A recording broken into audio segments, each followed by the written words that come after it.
For most human beings, between 24 and 30 is the time when you really shape your life. Life is going tick-tock. In some way, you have to make yourself more exciting than the video game.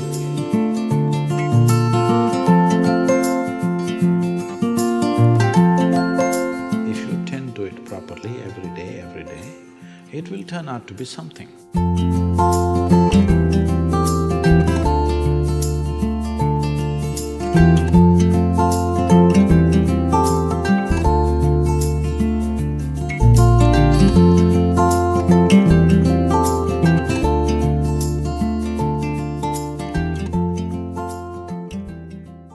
So,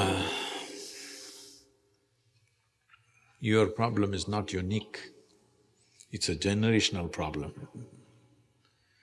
I don't know to what extent these numbers are right, but I don't think they're very far from truth. Some survey says young men aged between 24 and 30 spend a minimum of 5.5 hours on the video games in United States of America. Maybe they're little off this way or that way, but I don't think they're too far away. See, in a young person's life, for most human beings, between 24 and 30 is the time when you really shape your life. Isn't it so? Hello? That's the time. Most people have just finished their education and that's the time they're really shaping their life, one way or the other. Whether you're going into your profession or crime or politics, I don't know what's your choice, but that is the time you're shaping your life. At such a time, a crucial time in one's life, they're spending 5.5 hours on an average on playing some silly game of shooting people or shooting ducks or something, all kinds of weird things. I don't even know what else is there. I know only by what other people have told me. I have never played a goddamn game. I like games, but I have never played a video game because other things have kept me busy. I'm not saying it is completely wrong. It's a generational thing. Digital technology is new and all kinds of things happening on the screen, which is far more active than what's happening in the world, so it keeps people engaged.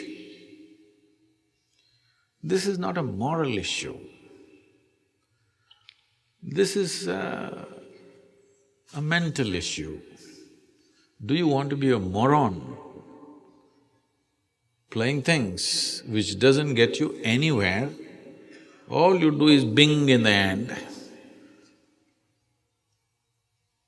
Playing with yourself and playing with a machine, or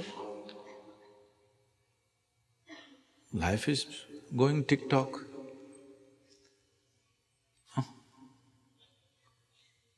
Life is going tick-tock. 24 to 30 years of age is the time when you have to decide which way you're going to fall in this life, isn't it, in many ways? For me, at 25, significant things happened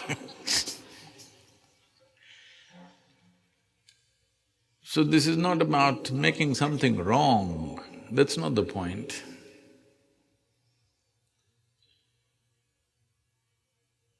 Well, maybe one day when there is a video game World Cup, if you become the champion of the champions, then maybe people will appreciate that also.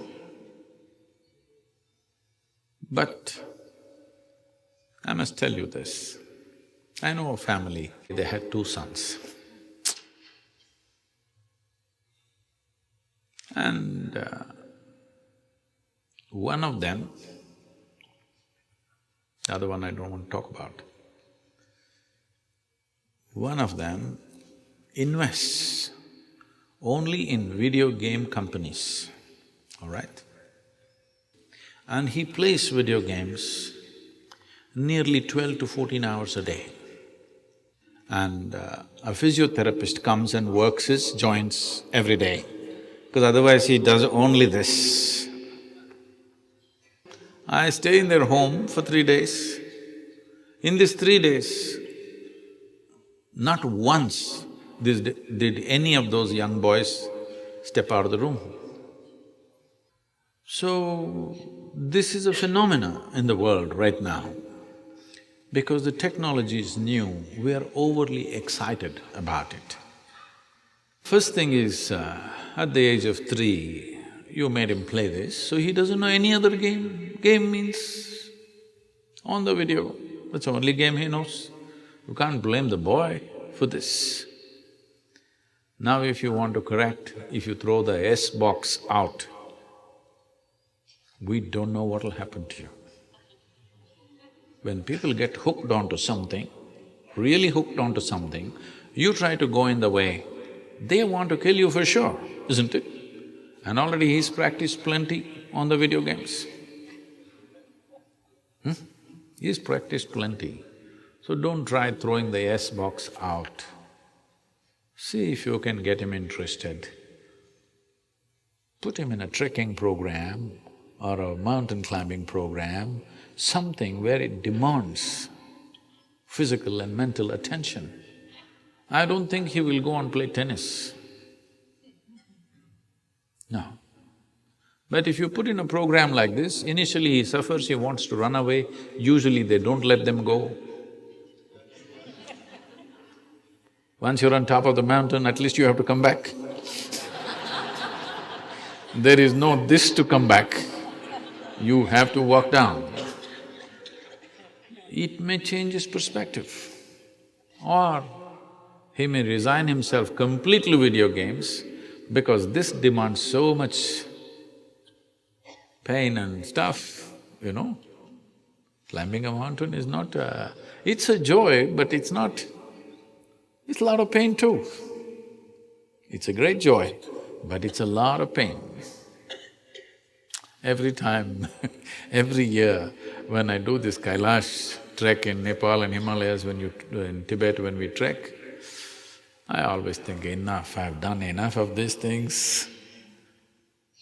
Because going through the treacherous terrain, most incredible terrain, your eyes think so, your mind thinks so, but your legs, they don't agree.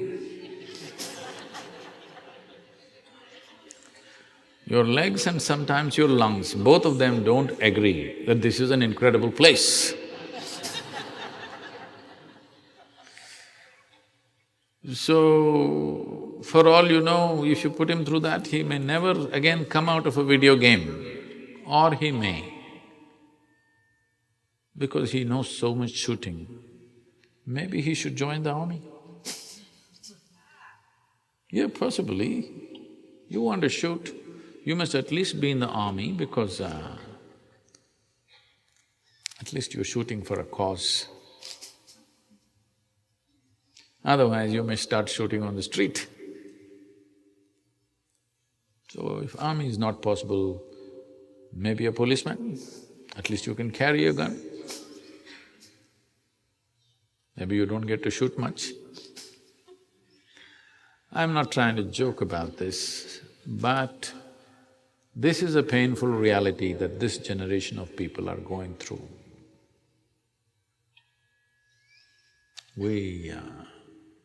If we have children like that at home, there's nothing to blame them for. It's we who've done this. Because a lot of people gave video games to their children because they want to go to the party, they want to do something else, you want to live your life, but this one demands attention. You yourself are dying for attention, but this one demands attention who's just come. So you give him something that engages him,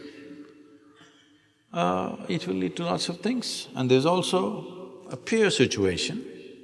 His friends are playing S-box. If you don't bring the wire box for him,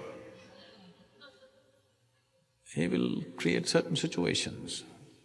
So this is why a lot of people did not understand this probably. I said, repeatedly I'm saying and I'm saying again, see, you are not a tiger, nor are you a panda. I'm saying you're not an endangered species. It is not compulsory that all of you should reproduce. There is no such thing. Those who think they want to have children and dedicate a certain amount of… considerable amount of time to raise another human being who will be better than them, they should do it, because after all, human generations need to happen. But it's not compulsory that everybody must have a child. So, if we want to produce children, we must be willing to allot a certain amount of time. Accidentally they turned out well, that's not the point. It's not right. Once we take charge of a new life, a fresh life, we must be willing to give a certain amount of time, energy and the focus that is required to nurture this life in the best possible way, isn't it? So one thing, if you want to wean your child off these kind of things, whether it's video games or television or something, in some way you have to make yourself more exciting than the video game, than the television, than something else. You have to make yourself that kind of a person, they want to be with you.